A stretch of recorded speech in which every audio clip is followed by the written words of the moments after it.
Olá, senhoras e senhores, sejam muito bem-vindos aqui a mais um vídeo do canal Camisa 17, onde eu, Guilherme Dutra, gosto de bostejar um pouquinho sobre o futebol. Bom, vamos falar um pouquinho dessa rodada insana de Liga dos Campeões da Europa, né? Foi decidido aí o jogo de ida das quartas de final da Champions League. Na terça-feira tivemos aí Bayern de Munique contra a Inter de Milão, onde acabou 2-1 para os italianos, né? Jogando fora de casa, um resultado gigante.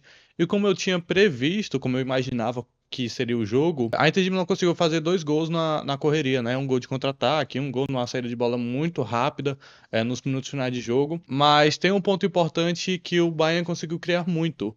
Inclusive, talvez o melhor jogador da equipe da Inter de Milão tenha sido o seu goleiro Sommer. Foi um paredão nesse triunfo do time da Inter de Milão, né? Ele foi um dos pivôs e um dos mais importantes da equipe para que a Inter de Milão se consolidasse com a vitória fora de casa. E assim, apesar de ser um placar pequeno, né, apenas um gol de diferença, conseguir uma vitória tão grande como um time que é o Bayern de Munique, fora de casa e tudo mais, pelo contexto e como a equipe da Inter de Milão saiu depois desse jogo, deixa muito aqueles vestígios de confiança na classificação no jogo de volta. O Harry Kane ali perdeu boas oportunidades de gol, né? Uma bola bateu na trave, que ele saiu cara a cara, um gol que não dá pra perder. E em outras o Sommer pegou tudo que era possível.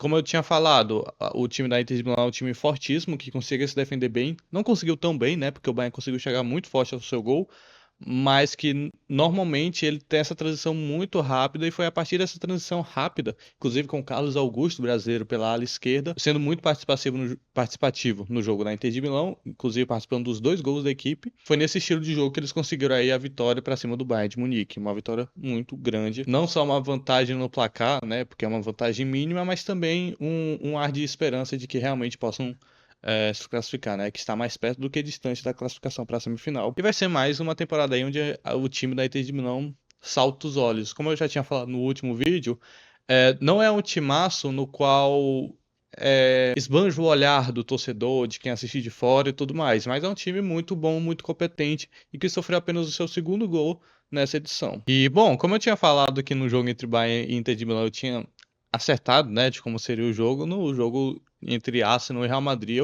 eu fui terrível no meu palpite, né? Eu ressaltei que eu não imaginava o time do Arsenal passando do Real Madrid, nem fazendo um grande jogo, mas quando chegou no vamos ver, o Arsenal em casa conseguiu uma vantagem tremenda de 3 gols para cima do Real Madrid, que inclusive é um time extremamente apático e, como eu tinha mencionado, é um time nada coletivo. O Arsenal, em contrapartida, conseguiu fazer uma partida um pouco sólida, mas ainda encontrava muita dificuldade de penetrar a defesa adversária. Mas foi dois lances de bola paradas insano que o Arsenal conseguiu sair com a vitória, né? Porque assim, é insano pensar que um cara que nunca tinha feito um gol de falta na sua carreira, logo no jogo de quarta de final contra o Real Madrid, ele consegue botar duas bolas no ângulo, na caixa. O segundo foi uma curva que ele deu por fora, que eu inclusive acho que o Courtois falhou um pouco em montar aquela barreira, deu muito espaço para que o Declan Rice conseguisse fazer aquela curva, né? Botar aquela curva para passar por fora da barreira, por fora da trave, fazer aquele arco para entrar no gol, uma bola muito difícil pro goleiro pegar. E o segundo gol é um dos gols de falta mais bonitos que eu já vi ao vivo, cara. Inclusive cheguei a comentar em círculos pessoais de que talvez seja o gol mais bonito de falta desde aquele do Messi contra o Liverpool em 2019. Talvez seja inclusive mais bonito, porque, cara, botar a bola naquele ângulo tão perfeitamente, no ângulo do goleiro, tirando o Courtois, que é um goleiro com uma envergadura muito grande, é praticamente possível. E foi nesses dois gols de falta insanos que o Arsenal conseguiu construir e ter mais confiança para chegar no terceiro gol e fazer esse resultado incrível. Um fato é que o trio de ataque não estava funcionando, o meio-campo do Real Madrid pior ainda, não conseguiu contribuir. O Rodrigo estava perdido no campo, não sabia se ele era ponta, se ele era um ala pela direita, não sabia marcar, não conseguia se projetar bem, criar jogadas, nem finalizar jogadas. Estava ali sendo só mais um em campo e em contrapartida, Modric e Camavinga simplesmente não conseguiram arrumar nada no jogo. Inclusive o Camavinga foi expulso, não vem no bom momento dessa atual temporada. E aí, com todo esse problema de meio campo que o Real Madrid tem tido, né, porque talvez seja a principal baixa do Real Madrid nessa temporada, né, que inclusive tem que tirar o seu melhor meio-campista da temporada, que é o Valverde, dessa posição para botar ele na ponta não, na lateral direita, você perde mais ainda.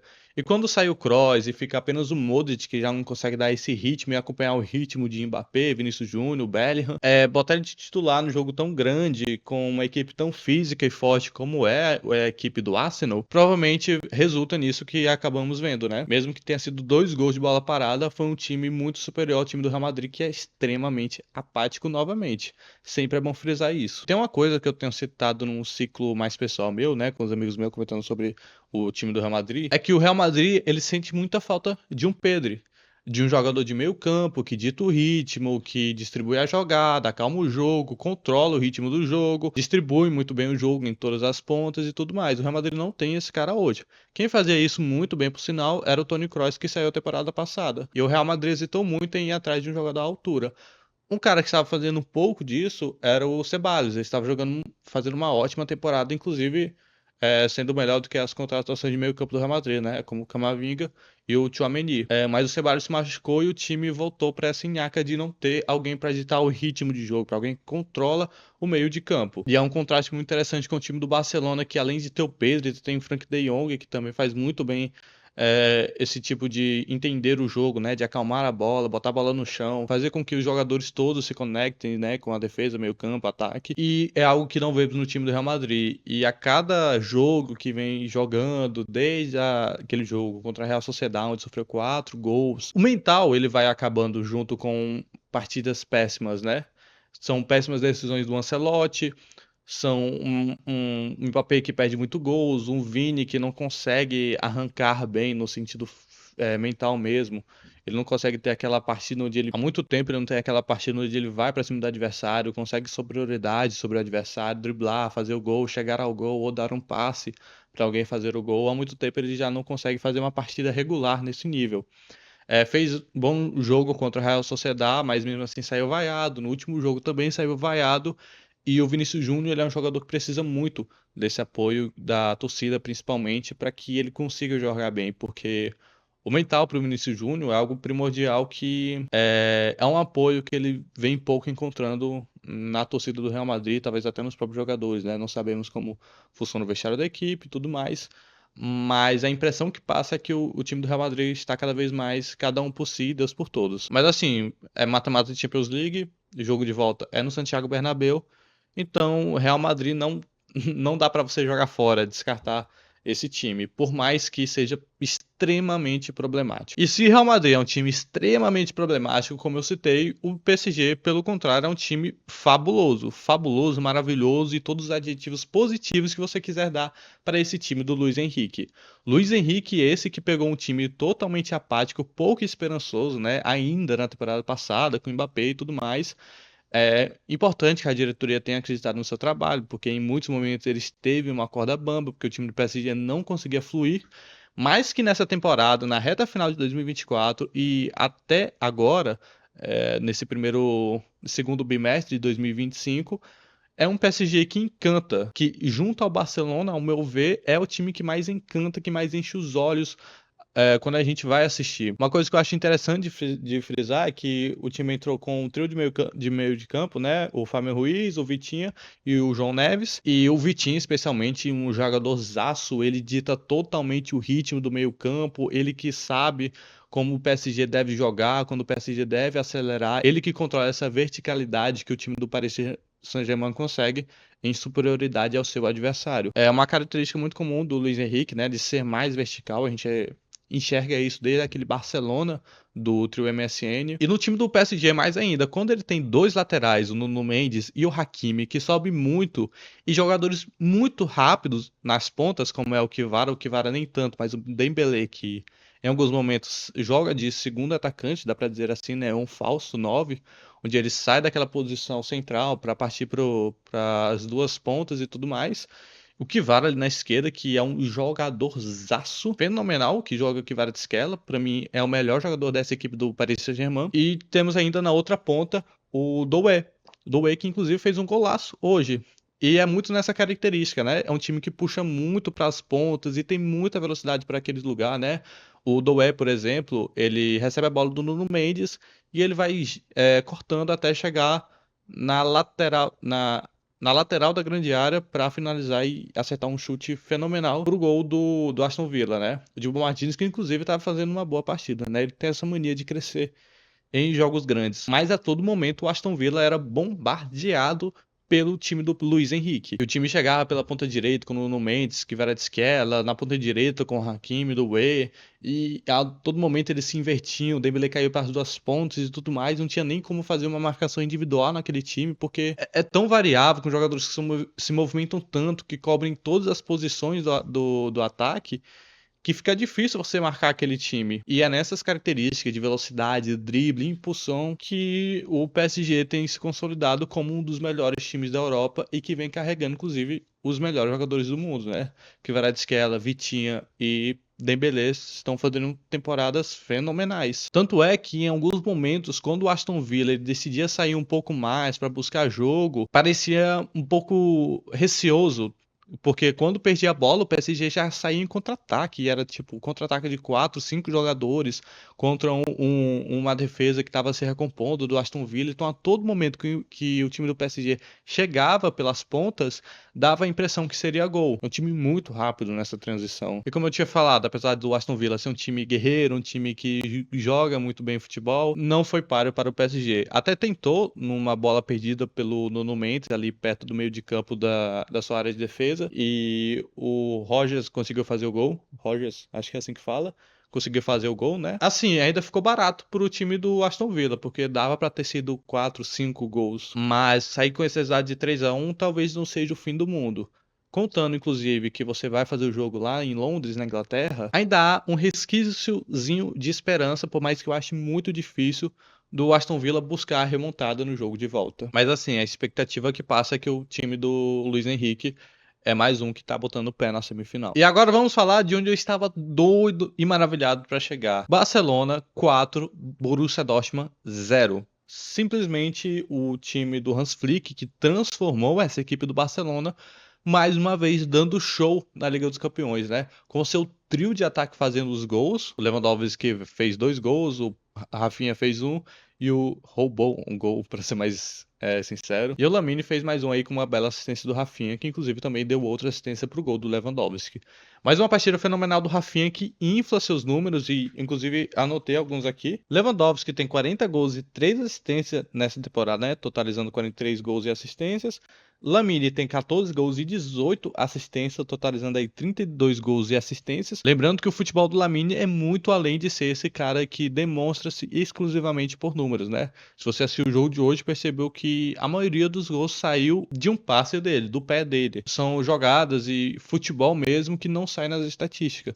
Então é muito importante que você analise o Lamine, por mais que esses números eu já ache fenomenais para um moleque de 17 anos, para uma criança de 17 anos, mas ainda assim é importante você ter um discernimento maior sobre o futebol e ver realmente o Lamine jogar do que simplesmente vir aqui e falar números. Mas um cara que pra mim tá entregando muito número e muito futebol é o Rafinha, né? São 28 gols e 22 assistências, totalizando aí 50 participações em gols na temporada. A expectativa é que ele jogue aí mais 14 jogos, não, mais 13 jogos, faltam 8 rodadas da La Liga. Tem a final da Copa do Rei, 9.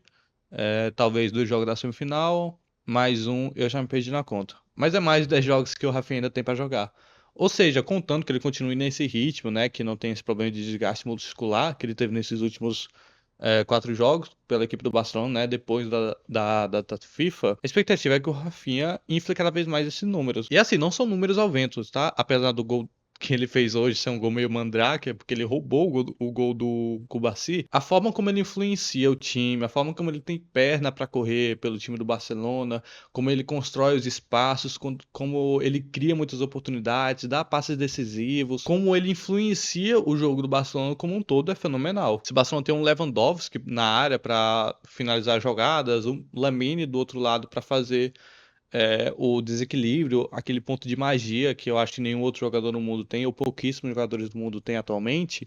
O Rafinha está lá para fazer tudo isso, né? Está lá para correr pela equipe, está lá para marcar a pressão, está lá para marcar a lateral, está lá para criar oportunidades, está lá para distribuir jogada no meio de campo, está lá para atacar os espaços deixados ali pela ponta, partindo ali para o meio de campo.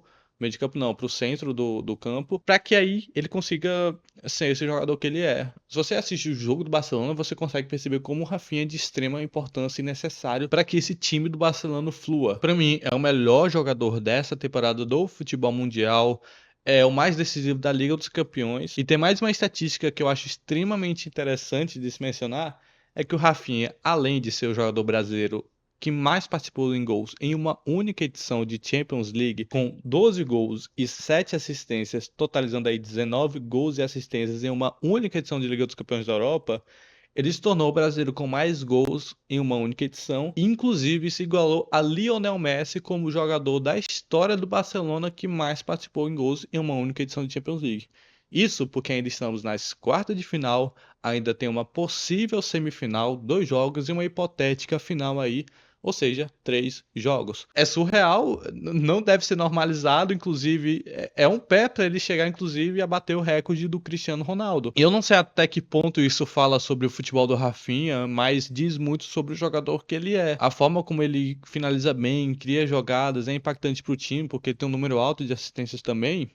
Tudo isso impacta diretamente como ele vem se construindo essa temporada, vem se reinventando como esse jogador completo. Eu acho que nós devemos valorizar muito o jogador que ele vem sendo e principalmente tentar trazer esse jogador para a seleção brasileira, né? Eu sinto que ele ficou muito mal visto por torcedores brasileiros desde a sua fala no jogo contra a Argentina e tudo mais, porrada neles.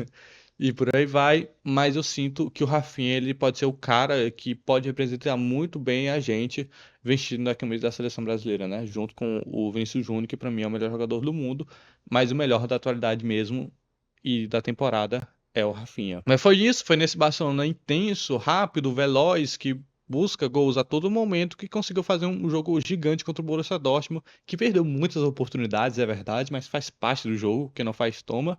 Mas o Barcelona em todos os momentos conseguiu ditar as ações, né? Inclusive, dá até a impressão que ficou barato, dava pra ser mais. Inclusive, é o time que pra mim está mais consolidado aí na semifinal, né? Porque pro Borussia Dortmund virar esse jogo lá na Alemanha é muito, muito difícil mesmo eles fazerem, sei lá, 5 gols pra conseguir levar a vantagem total e partir pra semifinal. É praticamente impossível mesmo o time do Borussia Dortmund fazer isso. Mas é isso, rapaziada. Se você gostou desse vídeo, por favor, curta, comenta, compartilhe e faça o que mais você quiser com o meu conteúdo. É isso, muito obrigado a você que assistiu até aqui. Valeu!